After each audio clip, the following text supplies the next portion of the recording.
પોરબંદરની સાયન્સ કોલેજમાં ટ્રીમિંગના નામે 1 ડઝન જેટલા વૃક્ષોનું કટિંગ કરી નાખવામાં આવ્યું છે, જે અંગે મહાનગરપાલિકાની ગાર્ડન શાખાને માહિતી મળતા વૃક્ષો કાપવાની કામગીરી અટકાવી હતી અને કપાયેલા વૃક્ષોનું લાકડું સ્મશાન ખાતે મોકલી આપવામાં આવ્યું હતું. સાયન્સ કોલેજ જેવા શૈક્ષણિક સંકુલમાં પર્યાવરણના જતન પાઠ ભણાવવામાં આવતા હોય છે, ત્યારે ત્યાં જ વૃક્ષોનું નિકંદન કાઢવામાં આવે તે ચિંતાનો વિષય છે.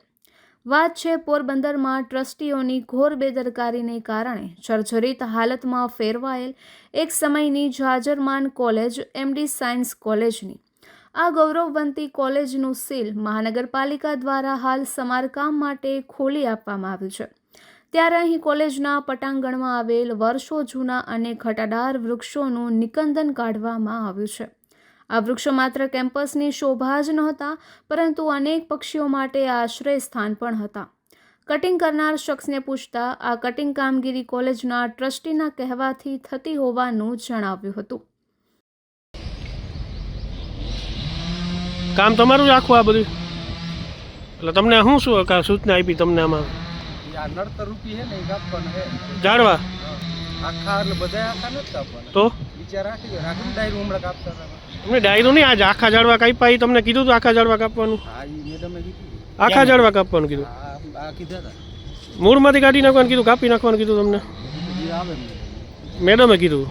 બરાબર. હાલ આ ઝાડવાનું શું કરો તમે પછી? હવે આ જાળવાનું તો અમે સમજાવે ક્યાં આપણે કંઈક હમણાં થી પેલા અમે કાપ્યા હતા, એક તરફ શમશાને નાખી દીધું હતું, એક તરફ અમે લઈ ગયા ઘરે લઈ જાઓ. તમે કઈ રીતે આમાં કોન્ટ્રાક્ટ આપ્યો તમને? કઈ રીતે આનું કામ આપ્યું?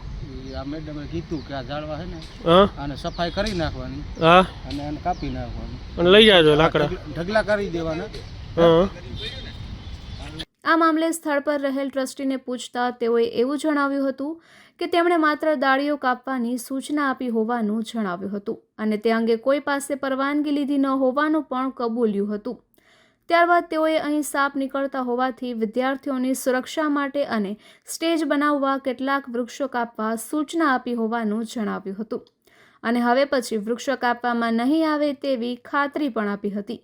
જોકે સાપ આટલા ઘેઘોર અને ઘટાદાર વૃક્ષોમાં નહીં, પરંતુ ઝાડી ઝાંખડામાં રહેતા હોય છે, ત્યારે ટ્રસ્ટીઓ દ્વારા આવા ઝાડી ઝાંખડા દૂર કરવાને બદલે ઘેઘોર વૃક્ષોનું નિકંદન કઢાવી અને સાપ હોવાની કઢાવ્યા હોવાનો હાસ્યાસ્પદ બચાવ કરતા આશ્ચર્ય સર્જાયું હતું. બેન, આ જે ઝાડવા તમે સાયન્સ કોલેજમાં કાપ્યા છે એની તમે મંજૂરી લીધી છે ક્યાંય કોઈ પાસેથી? મંજૂરી નથી લીધી. અને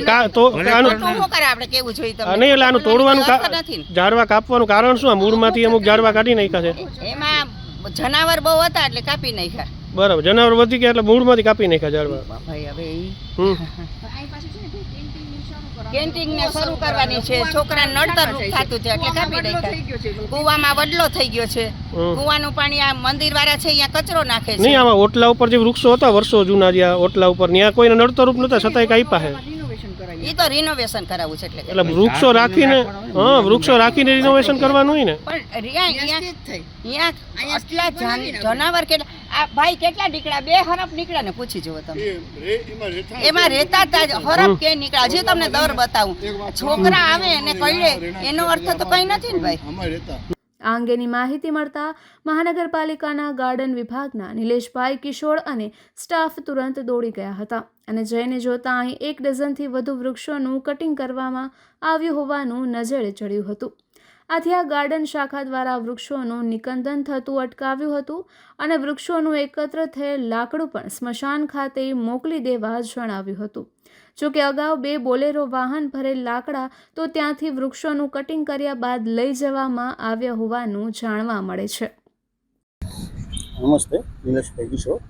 આજરોજ સાયન્સ કોલેજના કમ્પાઉન્ડમાં ટ્રી કટિંગ થાય એવી માહિતી મળી હતી, એટલે અમે લોકો અહીંયા આવ્યા અને જોયું તો ઘણા બધા ટ્રી કટિંગ થઈ ગયા છે.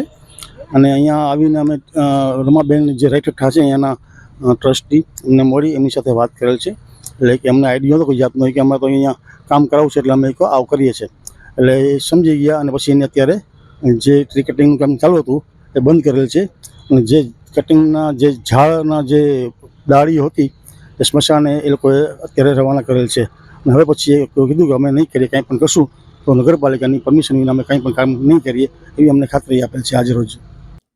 ઉલ્લેખનીય છે કે એક તરફ સરકાર અને વિવિધ સંસ્થાઓ પર્યાવરણ બચાવવાના પ્રયત્ન કરી રહી છે અને વધુને વધુ વૃક્ષો વાવવા અપીલ કરી રહી છે.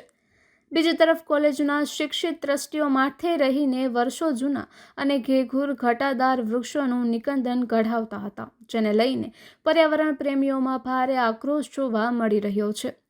બીજી તરફ પ્રતિષ્ઠિત સાયન્સ કોલેજના પટાંગણમાંથી વર્ષો જૂના અને ઘટાદાર વૃક્ષોને કાપી નાખવાની ઘટના સામે આવતા પર્યાવરણ પ્રેમીઓ અને વિદ્યાર્થીઓમાં ભારે આક્રોશ જોવા મળી રહ્યો છે. જે શૈક્ષણિક સંસ્થામાં વિદ્યાર્થીઓને પ્રકૃતિ અને પર્યાવરણના રક્ષણ વિશે શીખવવામાં આવે છે, ત્યાં જ નિર્મમ રીતે વૃક્ષોનો સોઠ વાળી દેવામાં આવતા અનેક સવાલો ઊભા થયા છે.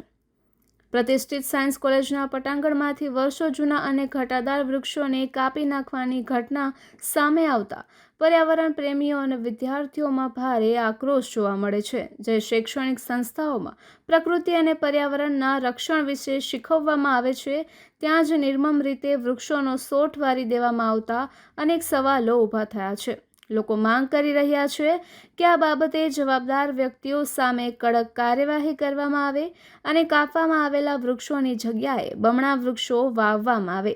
હવે જોવાનું એ રહે છે કે પર્યાવરણના નામે મોટી વાતો કરતું તંત્ર આ હળિયાળી હત્યા સામે કોઈ પગલાં લે છે કે કેમ.